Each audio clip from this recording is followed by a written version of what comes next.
ভাই কালকে Mumbai Indians team কি খেলা দেখালো জসপ্রীত বুমরার ক্যাপ্টেন্সিতে।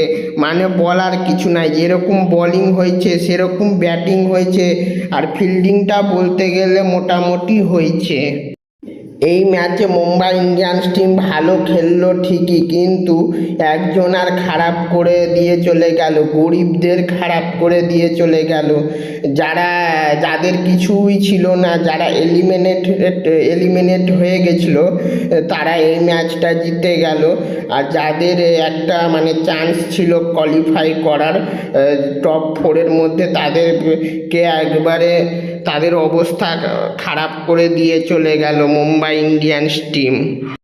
এটা বলবো না যে Mumbai Indians team Punjab Kings টিমকে জিতার চান্স দেয়নি, তারা অনেক জিতার চান্স দিয়েছে, তারা অনেক ক্যাচ ছেড়েছে। তারপরে রাদারফোর্ড তাড়াতাড়ি আউট হয়ে গেছে। তারপরে তিলক বর্মা একটা ক্যাচ ধরার সুযোগ দিয়েছিল, কিন্তু সেটা মার্কো জনসন ধরতে পারিনি। সেই ক্যাচটা যদি ধরতো তাহলে পাঞ্জাব কিংসের জিতার চান্স বেড়ে যেত, জিতেও যেতে পারতো, কিন্তু তারা সুযোগ পেয়েও সেই সুযোগটা নেয়নি পাঞ্জাব কিংস টিম। এই ম্যাচে পাঞ্জাব কিংসের ব্যাটিং শুরুর দিকে মোটামুটি হলেও কিন্তু লাস্টের দিকে ফিনিশিংয়ে ভালো করেছে। প্রথমে তো মনে হচ্ছিল 150 রান করতে পারবে কিনা সন্দেহ ছিল, কিন্তু লাস্ট অবধি 200 রান করে দিল। 20 ওভারে পাঞ্জাব কিংস 8 উইকেটে 200 রান করেছিল। আর এই ম্যাচে মুম্বাই ইন্ডিয়ান্স টিমের বোলিং বলবো ভালো হয়েছে, সেরা লেভেলের হয়েছে বোলিং। এই ম্যাচে পাঞ্জাব কিংসের ফিল্ডিং বলতে গেলে মোটামুটি হয়েছে। আর মুম্বাই ইন্ডিয়ান্সের ব্যাটাররা এই পাঞ্জাব কিংসের রানটা চেস করতে নেমে প্রথমে দেখা যাচ্ছিল রোহিত শর্মা একটু স্ট্রাগল করছে খেলতে গিয়ে, কিন্তু রায়ান রিকালটন ভালো খেলেছে এই ম্যাচে। আর নামান ধীরও বলতে গেলে একটু খারাপ খেলেছে এই ম্যাচে। নামান ধীরকেও দেখে মনে হচ্ছিল যে নামান ধীরও একটু স্ট্রাগল করছে খেলতে।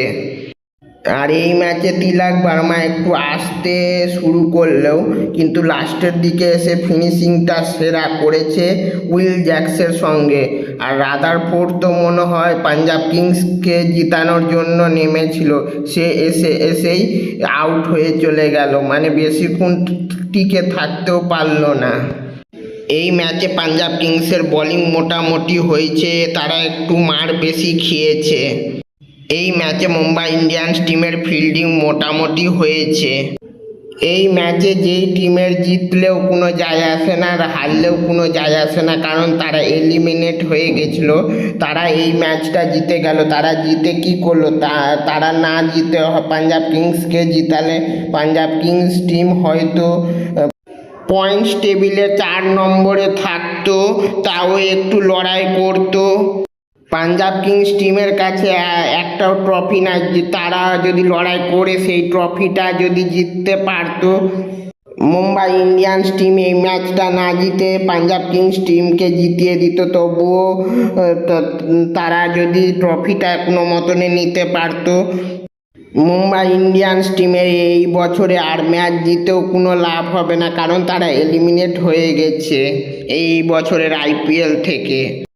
মুম্বাই ইন্ডিয়ান্স টিম গরিবের পেটে লাথি মারলো আর বড় লোকদেরকে জিতিয়ে দিল। যারা পয়েন্টস টেবিলে 4-এর মধ্যে আছে তাদের কাছে একটা না একটা ট্রফি আছে, কিন্তু এই টিমের কাছে, পাঞ্জাব কিংস টিমের কাছে একটাও ট্রফি নাই। তোমরাই বলো মুম্বাই ইন্ডিয়ান্স টিম কি এটা কি ঠিক করলো পাঞ্জাব কিংস টিমের সাথে? তোমরা কেউ মাইন্ডে নিবা না, এই কথাগুলো আমি মজার জন্য বলছি। এই ম্যাচে আমি বলবো দুটা টিমই বলতে গেলে ভালোই পারফরমেন্স দিয়েছে, কিন্তু দুটা টিমের ব্যাটিং ভালো হয়েছে, কিন্তু দুটা টিমের মধ্যে মুম্বাই ইন্ডিয়ান্স টিমের বোলিংটা ভালো হয়েছে আর পাঞ্জাব কিংস টিমের বোলিং ভালো হয়নি। তারা বেশি মার খেয়েছে আর উইকেটও বেশি তুলতে পারিনি। আর দুটা টিমের ফিল্ডিং বলতে গেলে মোটামুটি হয়েছে এই ম্যাচে। তোমাদের এই ম্যাচের সম্বন্ধে কি মনে হয় তা তাড়াতাড়ি আমার কমেন্টে এসে কমেন্ট করে জানাও। আরও যদি তোমরা এরকম ভিডিও পেতে চাও আর আপডেট পেতে চাও তাহলে আমার এই ইউটিউব চ্যানেলটি লাইক কমেন্ট শেয়ার সাবস্ক্রাইব করতে ভুলবে না কিন্তু। যাদের এই বছরের আইপিএলের ম্যাচে জিতা হারা নিয়ে কোনো আর কিছু মাথা ঘামানোর কিছু নাই, কোনো ব্যাপার নাই। জিতলেও কোনো যায় আসে না, হারলেও কোনো যায় আসে না, তারা এই ম্যাচটি জিতে গেল। আর যাদের এই বছরের আইপিএলে জিতা হারা নিয়ে ব্যাপার আছে, যাদেরকে এই আইপিএলের ট্রফিটাও জিততে পারে, তারা এই ম্যাচটি হেরে গেল। যাদের পয়েন্টস টেবিল 4-এ গেলে কোনো লাভ আছে তাদেরকে এই ম্যাচটি হারিয়ে দিল Mumbai Indians team. Punjab Kings টিমকে এই ম্যাচটি হারিয়ে দিল। যে পাঞ্জাব কিংস টিম পরপর 7টা ম্যাচ আনবিটেন জিতে আসছিল, এত ভালো পারফরমেন্স দিচ্ছিল, সেই পাঞ্জাব কিংস টিম এখন পরপর 5টা ম্যাচ হেরে আসছে আনবিটেন। মানে হারারও রেকর্ড তারা তৈরি করে দিল আনবিটেন, আর জিতারও রেকর্ড তারা আনবিটেন তৈরি করে নিল।